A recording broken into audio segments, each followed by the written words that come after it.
Hello and welcome to another episode of Intentional Relationships. I'm Jonathan Fisher and this is Haley Fisher. And today we are going to talk about our story, how Haley and I met. Been several people that wanted to know about that, and so we're going to talk about that today. But first, this is our new member of the family. He's a little blue heeler, and so I think he's 9 weeks now. I just wanted to introduce him to you. Okay. Biscuit, come on.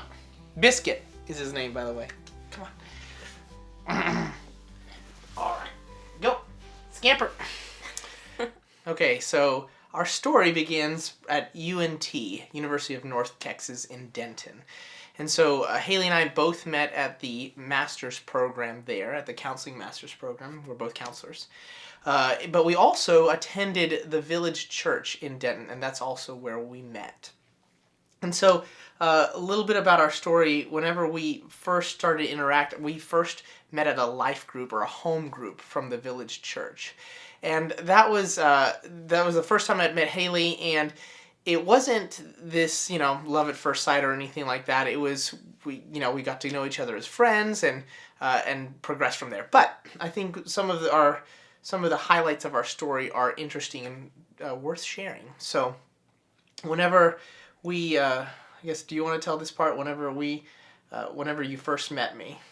Yeah, so actually before Jonathan and I first ever talked, I would see Jonathan at the counseling program because as a first semester student and him being kind of like in his last few semesters, he was actually counseling at the clinic, and I was required to have counseling at the clinic by a counselor that was higher up. And I would see him walking around, and my thought when I would see him would be like, that man is so prideful. Just like not interacting with him, but just based on what I was observing about him.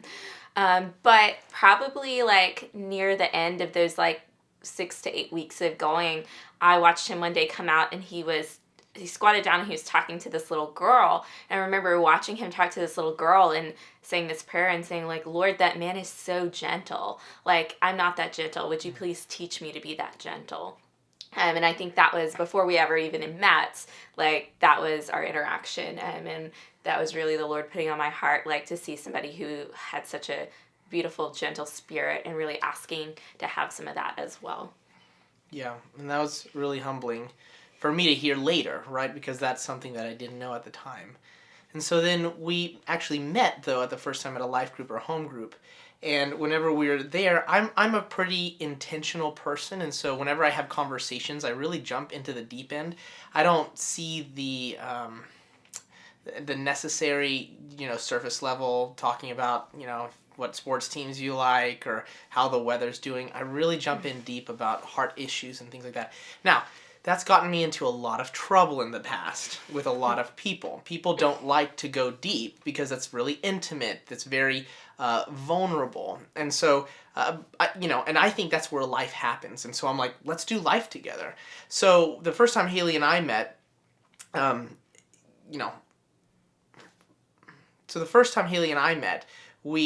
I did that. I was jumping into those kinds of conversations.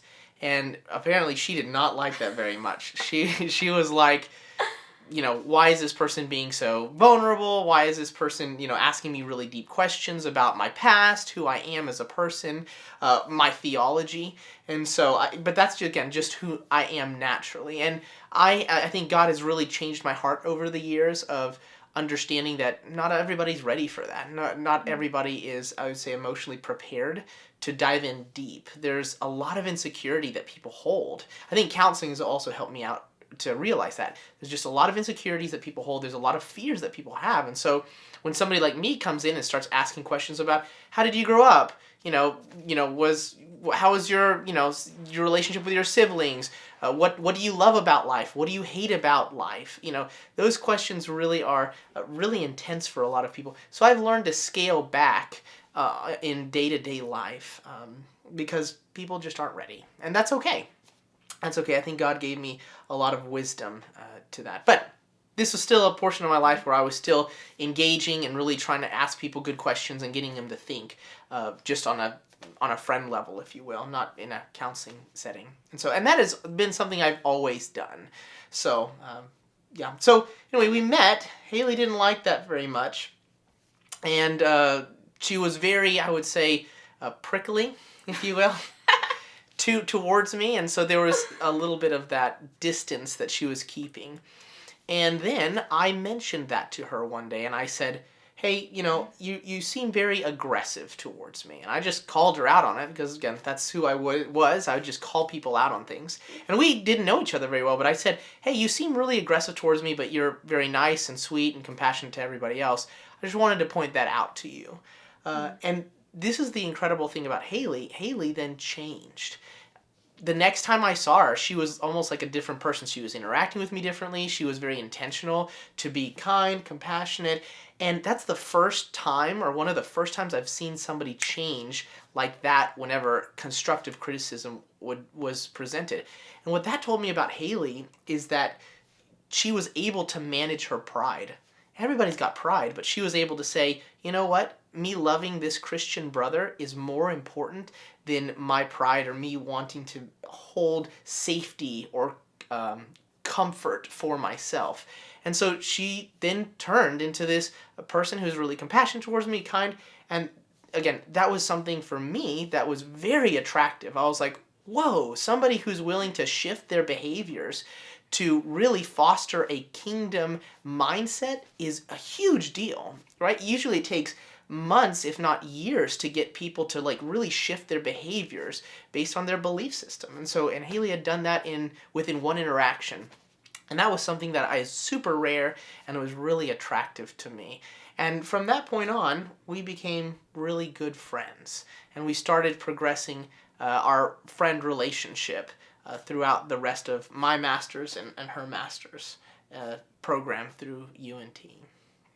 And so then I think, like, from my perspective, like, whenever we were talking that first home group, like, I think it was the first time that I felt seen by somebody, and that had been something that was really scary because I just held a lot of safety in my life and had been somebody who would ask questions like that to other people, but never necessarily had people asking me those questions. And so it was just really different and felt scary, I think. And so I think my natural reaction was just to put up a wall. But like the interesting part of that, I think, is that even when we were having that conversation, I heard the Lord tell me, this is going to be your husband.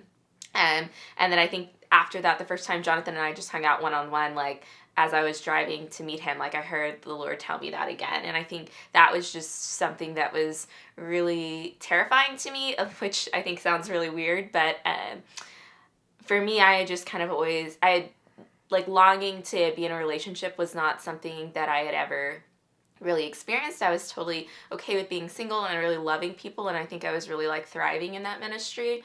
And so that was just something, especially like the closeness of that aspect, or not necessarily me being like somebody else being close and understanding and knowing me in that level, was just a really scary thought for me. And so I think that there was like some just prickliness, but we were actually still like spending a fair amount of time together just between our life group, and then also I had a coworker that I was really ministering to at that time and who was really struggling with some really difficult things, and just I think by the Lord's design lived actually right next door to Jonathan, and so we were able to kind of partner together also with the other guys that he was living with to minister to this man that was really hurting. And so I think through that and just watching how Jonathan interacted with my coworker and then also his roommates and seeing how much he loved them and poured into them, I think that was also something that was very attractive and different to me, to see somebody who was doing that level of ministry and who was doing it very similar to me, having a lot of people that they were pouring into, and also noticing though that sometimes I think when you are the person that's pouring into a lot of people, people aren't pouring into you, and so noticing that about Jonathan. And I think when he confronted me also having that like switch of you need to stop trying to protect yourself and really give the love that you're able to this person who's doing this really great ministry work and who is a good friend to you and who is kind. And so really just feeling like the Lord put it on my heart that I could love Jonathan really well, and I needed to get out of God's way and to actually do what he'd asked me to do. Yeah. And so one of the things that I, again, also led me to be really attracted to Haley was in our interactions with other people. I saw that she was also being very intentional on how to love people, how to take care of them, but she was very wise about it as well. She wasn't, she wouldn't, I would say, be dramatic about any of this stuff. She wouldn't take glory for herself, and that was something that I had seen other people try to emulate, but it's difficult to do, and so Haley did that really, really well. And one of the other things is I'm really observant, and there was something I remember that happened. We were having a game night, and something happened. Somebody said something occurred, I forget what it was, and I saw Haley react to it, and saw that, and I thought, that's interesting. Nobody really observes these things as closely as I do. Like, I got it, nobody else gets it. And so I always was like, huh, that's really interesting. And that was a part of Haley that she had kept, I would say, hidden or secret, where I'm always very open about some of the things I observe. But she noticed those things, but doesn't voice those things. So again, that was one of those things that I was like, found very attractive about her, and eventually came to realize, yeah, that's who she is. And that was really exciting whenever I came to that realization. But then I left Denton, and whenever I leave places, I have, I developed, if you will, a pattern, an unhealthy pattern, to drop a lot of my friend group. And the reason I do that is past trauma. And it has a lot to do with abandonment, it has a lot to do with attachment disorder, if you will, and then the pursuit of people, right? And so what Haley was saying earlier is Jonathan pursues people, but whenever you're the pursuer, you don't really get pursued back as much because everybody gets comfortable with you always reaching out, and so they don't have to do the work to reach out. Haley is very similar. She is a pursuer. She reaches out to a lot of people, but she doesn't really get that feedback. And so whenever I left, she was one of the only people who really pursued me well. And she kept pursuing, and I just kind of distant.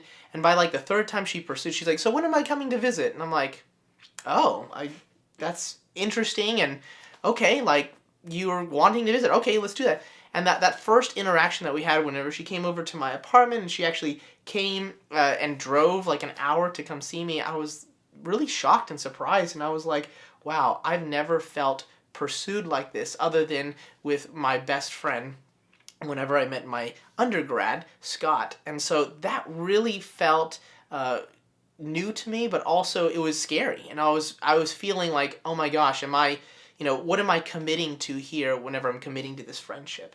And I had a lot of fear, but I think the Lord helped bring that out. And actually, Haley was one of the people that God used as an instrument to really relieve and alleviate some of that hurt and that pain of abandonment from past family issues.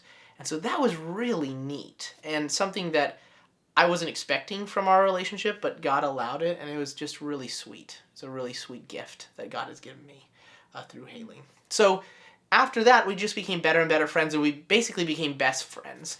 Started going to the same church, at the Church of the Cross, in the Mid-Cities in Grapevine, and then at that point, we just became better and better friends, and at that point I was saying, we just need to start dating. This is what needs to happen because we're just so close.